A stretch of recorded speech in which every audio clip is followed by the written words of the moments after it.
दादा, मराठा आरक्षण आंदोलकावरील जे गंभीर स्वरूपाचे गुन्हे आहेत ते अद्यापपर्यंत सरकारने मागे घेतलेले नाहीत. आंदोलकावरील सरसकट गुन्हे मागे नाहीत असे गृह विभागाचे मराठा आरक्षण उपसमितीच्या बैठकीत स्पष्टीकरण दिलेले आहे. याबाबत आपली प्रतिक्रिया.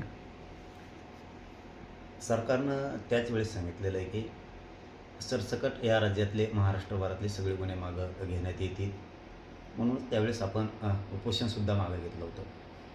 सरकारनं दिलेल्या शब्दाप्रमाणे सरकार नक्की मागं घेईल आणि नाही घेतलं तर मी आहे ना, मी सगळे गुन्हे मागं होईपर्यंत मी शांत बसणारच नाही आहे. गुन्हे तर सरसकटच सरकारला मागे घ्यावा लागणार आहे, पण तसा शब्दसुद्धा सरकारनं दिलेला आहे आणि त्यांनी जर घेतलेच नाही तर मी प्रचंड मोठं आंदोलन उभा करून महाराष्ट्रातले सगळे गुन्हे सरसकट मागं घेतल्याशिवाय शांत बसणारच नाही आहे. परंतु यातलं एक विषयसुद्धा खूप महत्त्वाचा आहे की गृहमंत्रालयानं देवेंद्र फडणवीस साहेबांना आणि त्या काळात शिंदे साहेबांना दोघांनी पण मला वाटतं जवळपास 1000-1500 गुन्हे होते, त्यापैकी अर्ध्यापेक्षा जास्त हे गुन्हे मागं घेतलेले.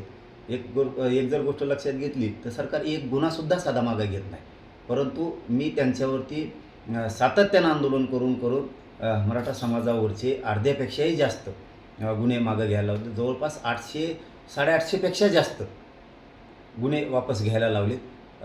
राहिलेलेसुद्धा मी सगळे गुन्हे माघारी घ्यायला लावणार आहे. आणि त्यातलं एक असं आहे की काही गुन्हे जवळपास 60-62 गुन्हे जे येतं ते सुद्धा न्यायालयात प्रलंबित येतं आणि ते पण न्यायालयातून सरकारनंच ती मागणी केली की हे गुन्हे मागं घेण्यात यावेत. ते सुद्धा 100% मागं होणारच आहेत. म्हणजे 80-81 गुन्हे राहिले त्याच्याबद्दलचा विषय विभागीय जी समिती आहे त्यांची, त्या विभागीय समितीनं अहवाल द्यायचा आहे. त्यामुळं विभागीय समितीनं अहवाल दिला की ते पण गुन्हे मागं होणारच आहेत. जरी बातम्या काय अशा जरी आलेल्या असल्या तरीही काय कुणी काय म्हणायचं त्याला, कुणी काय नाराज व्हायची काही गरज नाही, टेन्शन घ्यायची काही गरज नाही. कुणी आपण सरसकट गुन्हे मागं घेणार आहेत हे अंतिम सत्य, आणि मी शांत बसणार पण नाही आहे.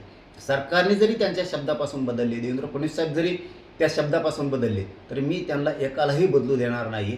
या राज्यातले सगळे गुन्हे मागं होणार, त्यामुळं कुणीही काही लोड घ्यायची गरज नाही.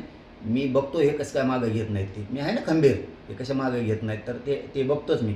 परंतु जे राहिलेत गुन्हे हेही समाजानं समजून घेणं खूप गरजेचं आहे. त्या गुन्ह्याबाबत विभागीय समितीचा अहवाल सरकारकडे जाणं गरजेचं आहे. तो आणखीन गेलेला नाही मागं घेण्याच्या बाबत. विभागीय समितीने हे गुन्हे मागे घेण्यात यावे असं एकदा सांगितलं की सरकार ते पण मागं घेणार आहे. त्यामुळे गुन्हे कुठलेही राहणार नाहीत आणि सरकारनं पण सांगितलेलं आहे की आम्ही सरसकट गुन्हे मागं घेऊ. आणि याच्यात हे काम करत असताना ही झाली एक बाजू.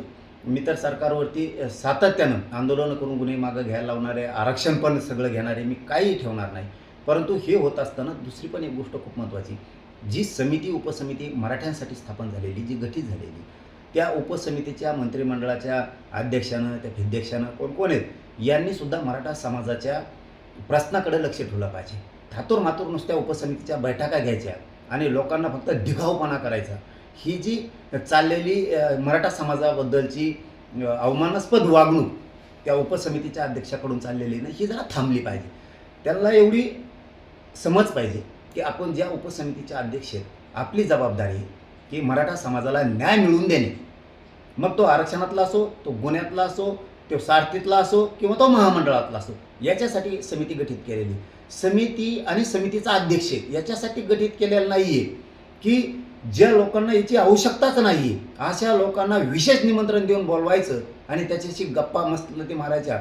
विनाकारण काम न करणाऱ्या लोकांशी वेळ द्यायचा, विनाकारणच काहीतरी एकमेकाच्या लोक अंगावरती घालायचे, याच्यासाठी उपसमितीचा अध्यक्ष नसतो. उपसमितीचा अध्यक्ष याच्यासाठी असतो की मराठा समाजाच्या ज्या मागण्या आहेत त्या मागण्याला न्याय देणे. EWच्या विद्यार्थ्याचं काय झालं, त्यांना का न्याय मिळत नाही, हे उपसमितीच्या अध्यक्षाचं काम असतं.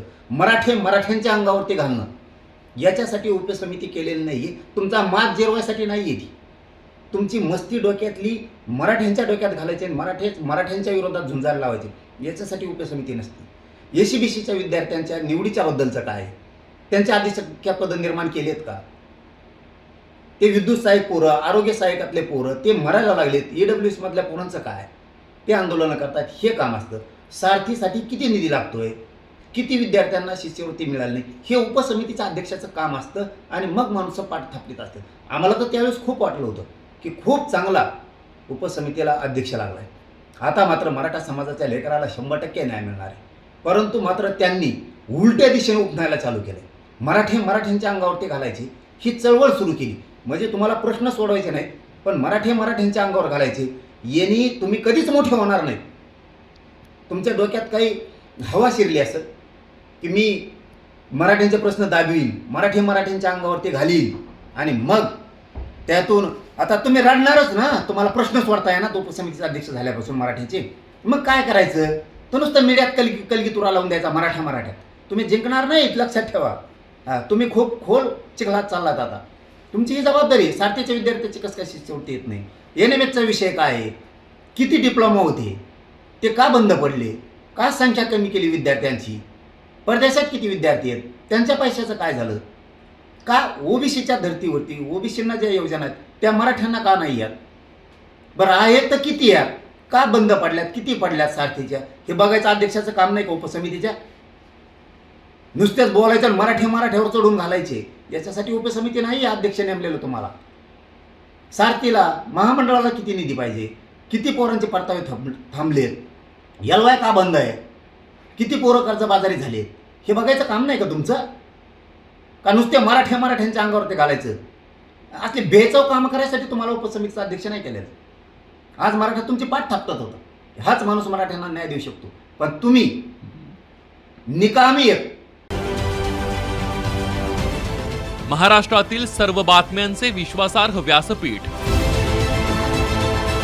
सकाळच्या सर्व सोशल मीडिया प्लॅटफॉर्मला लाईक, फॉलो आणि सबस्क्राईब करा. तसंच